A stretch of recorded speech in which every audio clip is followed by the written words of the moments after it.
Hello everyone, ಎಲ್ರಿಗೂ ನಮಸ್ಕಾರ and welcome back to my YouTube channel. ಎಲ್ಲರೂ ಹೇಗಿದ್ದೀರಾ? ಹೋಪ್ ಎಲ್ಲ ಚೆನ್ನಾಗಿದ್ದೀರಾ ಅಂತ ಭಾವಿಸ್ತಾ ಗೌರಿ ಹಬ್ಬದ ದಿನದ ವ್ಲಾಗ್ನ ಇವತ್ತು ನಾನು ನಿಮ್ಮ ಜೊತೆಗೆ ಶೇರ್ ಮಾಡ್ಕೋತಾ ಇದ್ದೀನಿ. ಲಾಸ್ಟ್ ವ್ಲಾಗಲ್ಲಿ ಅತ್ತೆ ಕರ್ಕೊಂಡು ಬರಲಿಕ್ಕೆ ಅಂತ ಹೇಳಿ ಬ್ಯಾಂಗ್ಳೂರಿಗೆ ಹೋಗಿದ್ವಿ. ಸೊ ಬಂದಿದ್ದು ತುಂಬಾ ಲೇಟ್ ಆಗಿದ್ದರಿಂದ ವೀಡಿಯೋನ ಸರಿಯಾಗಿ ಎಂಡ್ ಮಾಡೋಕ್ಕಾಗಲಿಲ್ಲ. ಇದು ನೆಕ್ಸ್ಟ್ ಡೇ ವ್ಲಾಗ್ನ ಇವತ್ತು ಶೇರ್ ಮಾಡ್ಕೋತಾ ಇರೋದು. ಈವ್ನಿಂಗಿಂದ ನನ್ನ ವ್ಲಾಗ್ನ ಶುರು ಮಾಡಿದ್ದೀನಿ. ಹಸ್ಬೆಂಡು ಕೂಡ ಬೆಳಿಗ್ಗೆ ಡ್ಯೂಟಿ ಮುಗಿಸ್ಕೊಂಡು ಬರ್ತೀನಿ ಅಂತ ಹೇಳಿದರು. ಅವ್ರು ಬರೋ ತನಕ ನಾನು ಅತ್ತೆ ಎಲ್ಲ ರೆಡಿಯಾಗಿ ಇವಾಗ ಅತ್ತೆ ಮನೆಗೆ ಹೊರಟಿದ್ವಿ. ನೆಕ್ಸ್ಟ್ ಡೇನೇ ಹಬ್ಬ ಇದ್ದಿದ್ದರಿಂದ ಅತ್ತೆನೂ ಕೂಡ ಹೆಚ್ಚು ಉಳ್ಕೊಳಕ್ಕೆ ಆಗಲಿಲ್ಲ. ಈ ಸಲ ನೆಕ್ಸ್ಟ್ ಬರ್ತೀನಿ ಅಂತ ಹೇಳಿದ್ರು. ಸೊ ಬಾಗಿನ ತೊಗೊಂಡಿರಲಿಲ್ಲ. ಮೇಯ್ನಾಗಿ ಗೌರಿ ಹಬ್ಬಕ್ಕೆ ಹೋಗ್ತಾ ಇರೋದೇ ಹಸ್ಬೆಂಡ್ ಮನೆಗೆ ಬಾಗಿನ ಕೊಡಲಿಕ್ಕೆ ಅಂತ. ಲಾಸ್ಟ್ ಟೈಮ್ ಅಪ್ಪ ಬಂದಿದ್ರು, ಒಂದು 15 ಡೇಸ್ ಅಂತಲೇ ಕೂಡ ಬಾಗಿನ ಮತ್ತು ಬೇಕಾಗಿರೋ ಥಿಂಗ್ಸ್ಗಳನ್ನೆಲ್ಲ ತೆಗೆದಿಟ್ಕೊಂಡ್ಬಿಟ್ಟಿದ್ದೆ. ಬಟ್ ಈ ಸಲ ಯಾಕೋ ಗೊತ್ತಿಲ್ಲ, ಬರಲಿಕ್ಕೆ ಆಗಲಿಲ್ಲ ಪಾಪ. ಅವರು ತಂಗಿದು ಫಂಕ್ಷನ್ಸ್ ಎಲ್ಲ ಸ್ಟಾರ್ಟ್ ಆಗ್ತಾ ಇರೋದ್ರಿಂದ ನಾನು ಕೂಡ ಕರಿಯೋಕ್ಕೆ ಹೋಗಲಿಲ್ಲ. ಬಿಡು, ಈ ಸಲ 2 ಪೇರ್ಸ್ ಅಷ್ಟೇ ಕೊಡ್ತಾ ಇದ್ದಿದ್ದರಿಂದ ತೊಗೊಂಡ್ರಾಯ್ತು ಅಂತ. ಬಟ್ ಹಬ್ಬದ ಹಿಂದಿನ ದಿನ ಒಂದು 2 ಡೇಸ್ ಅಂತ ಹೇಳಿ ಸಿಕ್ಕಾಬಟ್ಟೆ ರೇಟ್ ಜಾಸ್ತಿ ಇರುತ್ತೆ. ನಾವು ಕೂಡ ತುಂಬಾ ಬಾರ್ಗೇನ್ ಮಾಡಿದ್ವಿ, ಬಟ್ ಅವ್ರು ಕಡಿಮೆನೂ ಕೂಡ ಮಾಡ್ಕೊಳ್ಳಿಲ್ಲ. ಸರಿ 2 ಪೇರ್ಸ್ ಅಲ್ವಾ, ಬಿಡು ಹೋಗಲಿ ಅಂತ ಹೇಳಿ ತೊಗೊಂಡು ಇವಾಗ ಅತ್ತೆ ಮನೆಗೆ ಅಂದರೆ ಚಾಮರಾಜನಗರಕ್ಕೆ ಹೊರಟ್ವಿ. ಈವ್ನಿಂಗ್ ಆಗಿದ್ದರಿಂದ ಅಲ್ಲಿ ಹೋಗು ಕೂಡ ಬಳಕೆ ತೆಗಿಯೋದಿತ್ತು. ನಮ್ಮ ಕಡೆ ಗೌರಿ ಹಬ್ಬಕ್ಕೆ ಮತ್ತು ಮನೆ ದೇವರ ಹಬ್ಬಕ್ಕೆ ಬಳಕೆ ತೆಗಿತೀವಿ. ಬಟ್ ಇಲ್ಲಿ ಅತ್ತೆ ಫ್ರೂಟ್ಸ್ಗಳು ಮತ್ತು ಎಲ್ಲ ಥಿಂಗ್ಸ್ಗಳನ್ನು ಕೂಡ ತೊಗೊಂಬಿಡಿ ಅಂತ ಹೇಳಿ ಹೇಳ್ತಾ ಇದ್ರು. ಬಟ್ ಇಲ್ಲೆಲ್ಲ ಹೋಗಬೇಕು ಅಂತಂದರೆ ಮಾರ್ಕೆಟ್ ಸೈಡೇ ಹೋಗಬೇಕು. ನಾನು ತೊಗೊಂಬಿಡೋಣ, ಮನೆಗೆ ಹೋಗಿ ಮತ್ತೆ ಬರೋದು ಯಾಕೆ ಅಂತ ನನ್ನ ಹಸ್ಬೆಂಡು ಬೇಡ ಅಲ್ಲೇ ತೊಗೊಳ್ಳೋಣ ಅಂತ ಡಿಸ್ಕಷನಲ್ಲೇ ಫೈನಲಿ ನಗರಕ್ಕೆ ರೀಚ್ ಆದ್ವಿ. ಇಲ್ಲಿ ಚಿಚ್ಚಮ್ಮ ಇಲ್ಲಿ ನೋಡಿ, ಇಲ್ಲಿ ನಾನು ನೋಡು, ಸ್ಮೈಲ್ ನೋಡುವ. ಎಷ್ಟು ಬೇಗ ಕಿತ್ತಾಕ್ತೀನೋ ಅನ್ನೋಂತ ಕಾಯ್ಕೊಂಡಿದ್ದಾಳೀಗ. ಇದನ್ನು ನಾಳೆ ತೆಗಿಯೋದು, ಇದನ್ನು ಇವತ್ತು ತೆಗಿಬಾರ್ದು. ನಾಳೆ ಮಾಮಿ ಪೂಜೆಗೆ ಹೋಗ್ತೀವಲ್ಲ, ಮಾಮಿ ಪೂಜೆಗೆ ಹೋದಾಗ ತೆಗಿಯೋದಿದು. ಮಾಮಿಗೆ ತಿನ್ಬೇಕಾದನಾ? ಅವಳು ತಿನ್ನಲ್ಲ, ಅವಳು ಕೆಮ್ಮು. ಸೊ ಮೇಲ್ಗಡೆ ಬಂತು ಅಂತಂದರೆ ಇದೇ ಕತೆ ಉಳ್ದು. ಆಯಿತು, ಕೊಡಿಸ್ತೀನಿ ಬಾಯ್ಲಿ, ಬಾ. ನೋ ಟೈಮ್ ಪಾಸ್ ಜಾಗ ಈಗ. ಆಟಾಡೋಕ್ಕೆ ನಿಂಗೆ ತೆಗಿಬಾರ್ದು. ಚೆನ್ನಾಗಿದೆ ಅದು, ಬೆಳಿಗ್ಗೆ ತನಕ ಚೆನ್ನಾಗಿ ಹಣ್ಣಾಗುತ್ತೆ ಅದು. ಬಾ. ಇಲ್ಲಿ ಬೇಗ ಬಾ, ಇಲ್ಲಿ ಕುಚ್ಚಿ ಬಾ, ಇಲ್ಲಿ ಬಾ. ಸೊ ಆಲ್ಮೋಸ್ಟು ರೀಚ್ ಆಗೋ ತನಕ 4 o'clock ಆಗಿಬಿಟ್ಟಿತ್ತು. ಬಟ್ ಹಸ್ಬೆಂಡಿಗೆ ಟ್ಯೂಷನ್ ಇತ್ತು, ಟ್ಯೂಷನಿಗೆ ಹೋದರು ಅವರು. ನಾನು ಪೂಜೆ ಮಾಡಿಲ್ಲ ಇವತ್ತು, ಮನೆ ದೇವ್ರ ಹಬ್ಬ, ಬಳಕೆ ತೆಗಿಯೋ ಹಬ್ಬ, ಹಾಗಾಗಿ ಪೂಜೆ ಮಾಡಬೇಕು. ಬೆಳಗ್ಗೆ ಆಗಲಿಲ್ಲ. ಸೊ ಇವಾಗ ಹೋಗಿ ಮತ್ತೆ ಸ್ನಾನ ಮಾಡಿ ಇನ್ನೊಂದು ಸಲ ಪೂಜೆ ಎಲ್ಲ ಮಾಡಬೇಕು. ಪೂಜೆ ಮಾಡಿ ಅಡುಗೆ ಮಾಡಬೇಕು. ನಮ್ಮ ಕಡೆ ಎಲ್ಲ ಸಾಂಬಾರಿಗೆ ಬರೀ ಜಸ್ಟ್ ಬೇಳೆ, ಎಣ್ಣೆ, ಈರುಳ್ಳಿ ಯೂಸ್ ಮಾಡೋಂಗಿಲ್ಲ, ಬದನೆಕಾಯಿ ಅಷ್ಟೇ. ಹಾಗಾಗಿ ಪಾಪ ಬಾ. ಸೊ ಇವಾಗ ಪೂಜೆ ಎಲ್ಲ ಮುಗಿಸ್ಕೊಂಡು ಸಿಟಿಗೆ ಹೋಗಬೇಕು. ಬಾಗಿಣಕ್ಕೆ ಬಾ ಹೋಗೋಣ. ಸೊ ಸಾಯಂಕಾಲ ಹೋಗಬೇಕು ಮಾರ್ಕೆಟಿಗೆ. ಸ್ವಲ್ಪ ಹೂವು, ಹಣ್ಣುಗಳು ಮತ್ತು ಬಾಗಿಣಕ್ಕೆ ಬೇಕಾಗಿರೋಂಥ ಐಟಮ್ಸ್ಗಳನ್ನೆಲ್ಲ ತೊಗೊಂಡು ಬರಬೇಕು. ಹಾಗಾಗಿ ಇವಳು ಇನ್ನೂ ಮಲಗಲಿ ಅಂತ ಹೇಳಿ ವೆಯ್ಟ್ ಮಾಡ್ತಾಯಿದ್ದೀನಿ. ಸ್ವಲ್ಪ ಮೇಲ್ಗಡೆ ಬಂದು ಆಟ ಆಡ್ತಿದ್ದಾಳೆ. ಇವಾಗ ಹೋಗಿ ಅವಳನ್ನು ಮಲಗಿಸಿ ನಾನು ಸ್ನಾನ ಮಾಡಿ ಪೂಜೆ ಮಾಡಬೇಕು. ಆ್ಯಂಡ್ ಆದರೆ ವಿಡಿಯೋನ ಆಮೇಲೆ ಕಂಟಿನ್ಯೂ ಮಾಡ್ತೀನಿ.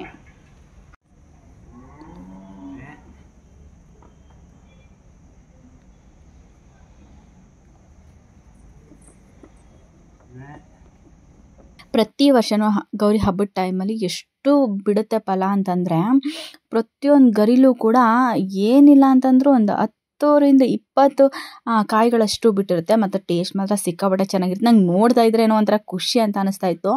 ತಿನ್ನೋದಕ್ಕಿಂತ ನೋಡ್ತಾ ಇದ್ರೆ ಅಷ್ಟು ಚೆನ್ನಾಗಿರ್ತಿತ್ತು. ಜೊತೆಗೆ ಟೇಸ್ಟು ಕೂಡ ಚೆನ್ನಾಗಿರುತ್ತೆ ಅಂತ ಹೇಳಿ ಒಂದು ಬ್ಲಾಗ್ನು ಕೂಡ ಮಾಡಿಕೊಂಡೆ. ಬಟ್ ಯಾವುದೂ ಕೂಡ ತೊಗೊಳ್ಳಿಲ್ಲ. ನಾಳೆ ಯೂಶ್ವಲಾಗಿ ಏನು ಮಾಡ್ತೀವಿ ಅಂತಂದರೆ ಹಬ್ಬದ ದಿನ ಬಾಗಿನ ಕೊಡಬೇಕಾದ್ರೆ ಅರಿಶಿನ ಕುಂಕುಮದಕ್ಕೆಲ್ಲ ಕೂಡ ಕಟ್ ಮಾಡ್ಕೊಳ್ಳೋಕ್ಕೆ ಅಂತ ಹೇಳಿ ಯೂಸ್ ಮಾಡ್ಕೋತೀವಿ. ಹಾಗೆ ಹಬ್ಬಕ್ಕೆ ಹೂ ಬೇಕು ತೊಗೊಂಡು ಬನ್ನಿ ಅಂತ ಹೇಳಿದರು. ಸೊ ನಮ್ಮ ಮನೆ ಹತ್ರನೇ ಇರೋದು ಗೋಡನ್ನು. ಯೂಶ್ವಲಾಗಿ ಪ್ರತಿಯೊಂದು ಹೂಗಳನ್ನೂ ಕೂಡ ತಂದು ಈ ಗೋಡನಲ್ಲಿ ಸ್ಟಾಕ್ ಮಾಡಿಟ್ಕೊಂಡು ಬೆಳಿಗ್ಗೆ ಮಾರ್ಕೆಟಿಗೆ ಡಿಸ್ಪ್ಯಾಚ್ ಮಾಡ್ತಾರಂತ. ಸೊ ಫ್ರೆಶ್ ಆಗಿ ಸಿಗುತ್ತೆ ಅಂತ ಹೇಳಿ ಇಲ್ಲೇ ಬಂದು ತೊಗೊಂಡ್ವಿ. ಮಾರ್ಕೆಟು ತುಂಬ ದೂರ ಇದೆ ಅಂತ. ಬಟ್ ಏನೋ ಅಂತಂದರೆ ಬಂದಿದ್ದು ಈವ್ನಿಂಗ್ ಇದ್ದಿದ್ದರಿಂದ ಎಲ್ಲ ಹೂನು ಆಲ್ಮೋಸ್ಟು ಫ್ರೆಶ್ ಆಗೇನು ಇರಲಿಲ್ಲ. ಬಟ್ ಬೇರೆ ಆಪ್ಷನ್ಸು ಕೂಡ ಇರಲಿಲ್ಲ. ಬೆಳಿಗ್ಗೆನೇ ಹಬ್ಬ ಇದ್ದಿದ್ದರಿಂದ ಅದನ್ನೇ ಪ್ಯಾಕ್ ಮಾಡಿಸ್ಕೊಂಡು ಕೂಡ ಬಂದ್ವಿ. ಸೊ ಹೂವೆಲ್ಲ ತೊಗೊಂಡಿದ್ದಾಯಿತು. ಈ ಹಬ್ಬ ಅಂತ ಬಂತು ಅಂತಂದರೆ ಸಿಕ್ಕಾಬಿಟ್ಟೆ ರೇಟ್ ಜಾಸ್ತಿ ಮಾಡಿಬಿಟ್ಟಿರ್ತಾರೆ. ಸೊ ಬೇರೆ ಆಪ್ಷನ್ಸ್ ಇರಲಿಲ್ಲ.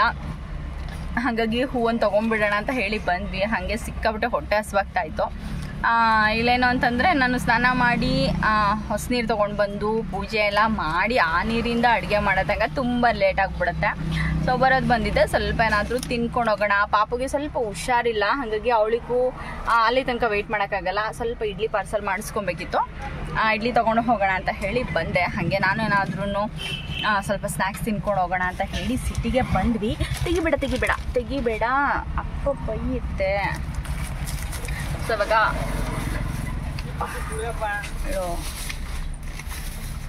ಯಾಕಂದರೆ ಅಟ್ಲೀಸ್ಟು ತಿನ್ನಿಸಿ ಸ್ವಲ್ಪ ಶಿರಪ್ ಹಾಕಿ ಮಲಗಿಸ್ಬಿಟ್ರೆ ನಾನು ಆರಾಮಾಗಿ ಪೂಜೆ ಎಲ್ಲ ಮಾಡ್ಕೊಬೋದು. ಇಲ್ಲ ಅಂತಂದರೆ ಅಳ್ತಿರ್ತಾಳೆ. ಸೊ ಯಾವಾಗಲೂ ಹೀಗೇ ನಂಗೆ ಒಂದೊಂದ್ಸಲ ಹೆಂಗಾಗ್ಬಿಡುತ್ತೆ ಅಂತಂದರೆ ಹಬ್ಬಗಳು ಬಂತು ಅಂತಂದಾಗ ಆ ಟೈಮಿಗೆ ಮಕ್ಕಳಿಗೆ ಹುಷಾರಿರಲ್ಲ.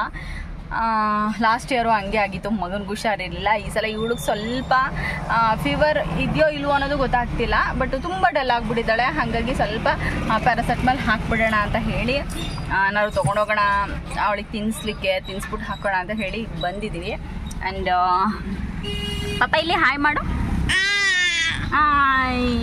ಎಲ್ಲಿಗೆ ಬಂದಿದ್ದೀವಿ? ಮೈಸೂರಿಗೆ ಬಂದಿದ್ಯಾ? ಸೊ ಇವಾಗ ಹೋಗಿ ಅವಳಿಗೂ ಕೂಡ ತಿನ್ನಿಸ್ಬೇಕು.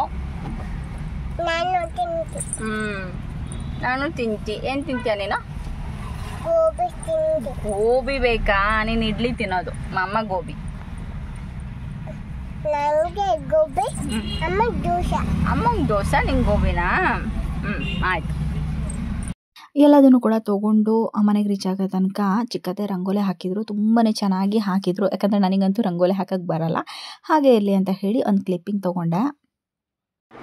ಸ್ನಾನ ಎಲ್ಲ ಆಯಿತು, ಜಸ್ಟ್ ಒಂದು ಕ್ಲಿಪ್ ಹಾಕ್ಕೊಂಡಿದ್ದೀನಿ, ಇನ್ನೂ ಸರಿಯಾಗಿ ಒಣಗಿಲ್ಲ. ಇವಾಗ ಹೋಗಿ ಪೂಜೆ ಮಾಡಬೇಕು. ಸೊ ಬನ್ನಿ ವಿಡಿಯೋನ ಕಂಟಿನ್ಯೂ ಮಾಡ್ತೀನಿ. ನಾನು ಪೂಜೆ ಶುರು ಮಾಡೋ ಅಷ್ಟರಲ್ಲಿ ಪಾಪನು ಕೂಡ ಮಲಗಿದ್ದೆದ್ಲು. ಬಟ್ ಅವಳಿಗೂ ಕೂಡ ಸ್ನಾನ ಮಾಡಿಸ್ಬೇಕಿತ್ತಂತೆ. ಬಟ್ ಸ್ವಲ್ಪ ಹುಷಾರಿರಲಿಲ್ಲ. ನಾನೇ ಬೇಡ ನೋಡಿಕೊಂಡು ಬೆಳಗ್ಗೆ ಸ್ನಾನ ಮಾಡಿಸ್ಕೊಳ್ಳೋಣ ಹಬ್ಬದ ದಿನ ಅಂತ ಹೇಳಿ ಜಸ್ಟ್ ನಾನು ಮಾತ್ರ ಸ್ನಾನ ಮಾಡಿಕೊಂಡು ಇವಾಗ ಹೊಸ ನೀರು ತೊಗೊಂಡು ಬರೋಣ ಅಂತ ಬಂದೆ. ಇಲ್ಲೆಲ್ಲೂ ಇಲ್ಲ ನಮ್ಮ ಕಡೆ. ಹೊರಗಡೆ ಏನು ಬೋರ್ವೆಲ್ ಬೋರ್ ಏನಾದರೂ ಹಾಕ್ಸಿತ್ತು ಅಂದರೆ ಹೊರಗಡೆ ಟ್ಯಾಪಲ್ಲೇ ತೊಗೊಳ್ಳೋಂಥದ್ದು, ಪೂಜೆ ಮಾಡಿ ತೊಗೊಬೇಕು ಅಂತ ಅಷ್ಟೇ. So simple. ಬಟ್ ಬೆಳಿಗ್ಗೆನೇ ಮಾಡ್ಕೊಂಬಿಟ್ಟಿದ್ದಿದ್ರೆ ಚೆನ್ನಾಗಿರ್ತಿತ್ತು. ಹಸ್ಬೆಂಡಿಗೆ ರಜೆ ಇರಲಿಲ್ಲ ಅಂತ ಹೇಳಿ ಬೆಳಿಗ್ಗೆ ಬರೋಕ್ಕಾಗಲಿಲ್ಲ. ಯೂಶಲಾಗಿ ಇದನ್ನೆಲ್ಲ ಬೆಳಿಗ್ಗೆ ಮಾಡಿದ್ರೆ ಒಳ್ಳೆಯದು ಅಂತ ಹೇಳ್ತಾರೆ. ಬಟ್ ಸ್ವಲ್ಪ ಲೇಟ್ ಆಗಿದ್ದರಿಂದ ಈವ್ನಿಂಗೇ ಮಾಡೋಣ ಅಂದ್ಕೊಂಡೆ. ಈವ್ನಿಂಗು ಕೂಡ ತುಂಬಾ ಲೇಟ್ ಆಯಿತು. ಎಲ್ಲದನ್ನು ಕೂಡ ಒಂದೇ ದಿನ ಮಾಡ್ಕೋತೀವಿ ಅಂತಂದರೆ ಇದೇ ಪ್ರಾಬ್ಲಮ್ಮು. ನನಗಿನ್ನ ಬಾಗಿಣ ಮತ್ತು ಅದಕ್ಕೆ ಬೇಕಾಗಿರೋಂಥ ಥಿಂಗ್ಸ್ಗಳನ್ನೆಲ್ಲ ಕೂಡ ತೊಗೊಂಡು ಬಂದಿರಲಿಲ್ಲ, ಹೂಗಳು ತೊಗೊಂಡು ಬಂದಿರಲಿಲ್ಲ. ಒಂದು 2 days ಅಂತ ಬಂತು ಅಂತಂದರೆ ಎಲ್ಲದನ್ನು ಕೂಡ ಪ್ರಿಪ್ರೇಷನ್ ಮಾಡಿಕೊಂಡು ಹಬ್ಬ ಮಾಡ್ಬೋದು. ಬಟ್ ಇಲ್ಲೇನಾಯಿತು ಅಂತಂದರೆ ನಮ್ಮ ಕಡೆ ಹಬ್ಬನ ಸೋಮವಾರ ಮತ್ತು ಶುಕ್ರವಾರ ಸೇರಿಸ್ಕೊಂಡೇ ಮಾಡಬೇಕು. ಅಂದರೆ ಮಂಗಳವಾರ ಇದ್ದರೂ ಕೂಡ ಸೋಮವಾರ ಮಾಡಬೇಕು, ಗುರುವಾರ ಇತ್ತು ಅಂತಂದರೆ ಸೋಮವಾರ ಮಾಡಬೇಕು, ಶುಕ್ರವಾರ ಆದಮೇಲೆ ಇತ್ತು ಅಂತಂದರೆ ಶುಕ್ರವಾರ ಮಾಡಬೇಕು. ಹಾಗೆ ಈಗ ಮಂಗಳವಾರ ಗೌರಿ ಹಬ್ಬ ಇದ್ದಿದ್ದರಿಂದ ಸೋಮವಾರನೇ ಮಾಡಲೇಬೇಕಿತ್ತಂತೆ. ಜೊತೆಗೆ ನಾನಿಲ್ಲಿ ಫಸ್ಟು ಪೂಜೆ ಮಾಡ್ಕೊಂಡು ಇದನ್ನ ತೊಗೊಂಡೋಗಿ ದೇವ್ರ ಮನೆಗೆ ಇಟ್ಟ ಮೇಲೇ ನೆಕ್ಸ್ಟ್ ನೀರನ್ನ ತೊಗೊಂಡೋಗಿ ಅಡುಗೆಗೆ ಯೂಸ್ ಮಾಡೋ ಅಂಥದ್ದು. ಹಾಗಾಗಿ ತುಂಬಾ ಲೇಟು. ಚಿಕ್ಕದಾಗಿ ಪೂಜೆ ಮಾಡಿದ್ರು ಕೂಡ ಸ್ವಲ್ಪ ಲೇಟ್ ಆಗುತ್ತೆ. ಬಟ್ ಏನು ಅಂತಂದರೆ ಯೂಶ್ವಲಾಗಿ ಯಾವಾಗ್ಲೂ ಬೆಳಗ್ಗೆ ಟೈಮೇ ನನಗೆ ಆಪ್ಷನ್ ಸಿಗ್ತಾಯಿದ್ದು, ಬೆಳಗ್ಗೆ ಪೂಜೆ ಮಾಡಿಬಿಟ್ಟು ಆಮೇಲೆ ಇದು ಮಾಡ್ತಾಯಿದ್ವಿ. ಬಟ್ ಈ ಸಲ ಅತ್ತೆ ಬ್ಯಾಂಗ್ಳೂರಿಗೆ ಹೊರಟೋಗಿದ್ದರಿಂದ ಅವ್ರನ್ನೂ ಕೂಡ ಕರ್ಕೊಂಬರೋದಿತ್ತು. ಇಲ್ಲ ಅಂತಂದಿದ್ರೆ ಭಾನುವಾರ ಸಾಯಂಕಾಲ ಅಥವಾ ಭಾನುವಾರ ಬೆಳಿಗ್ಗೆನೇ ಬಂದು ಸೋಮವಾರ ಬೆಳಿಗ್ಗೆ ಪೂಜೆ ಮಾಡ್ಕೊಂಬಿಡೋಣ ಅಂತ ಅಂದ್ಕೊಂಡಿದ್ವಿ. ಬಟ್ ಅತ್ತೆ ನಾನು ಬರ್ತೀನಿ ಬ್ಯಾಂಗ್ಳೂರಿಂದ, ನನ್ನನ್ನು ಕರ್ಕೊಂಡು ಹೋಗಿ ಅಂತ ಹೇಳಿದ್ರು. ಸೊ ಅವರಿಲ್ಲದೆ ಹೇಗೆ ಅಂತ ಹೇಳಿ ಕರ್ಕೊಂಡು ಬಂದಿದ್ದು ಲೇಟ್ ಆಗಿದ್ದರಿಂದ ಸೋಮವಾರ ಡ್ಯೂಟಿ ಮುಗಿಸ್ಕೊಂಡು ಸಾಯಂಕಾಲ ಬಂದಂಗಾಯಿತು.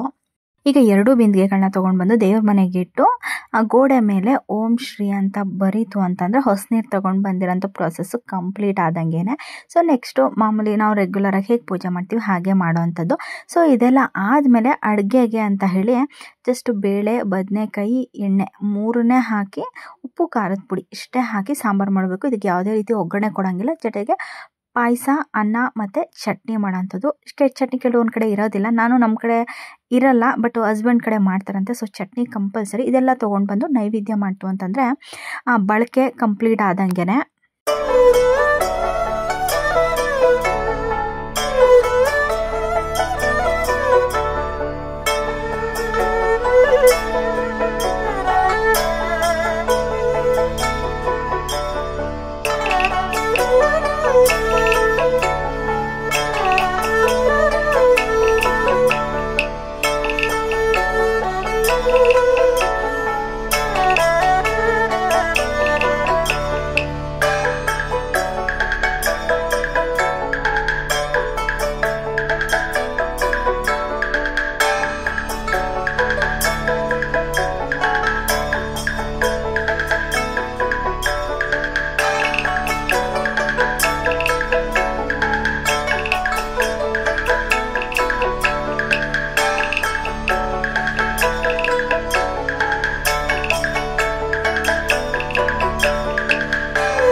ಪೂಜೆ ಎಲ್ಲ ಆದಮೇಲೆ ಹೆಚ್ಚು ವೀಡಿಯೋಗಳನ್ನ ಮಾಡ್ಕೊಳ್ಳೋಕೆ ಹೋಗಲಿಲ್ಲ.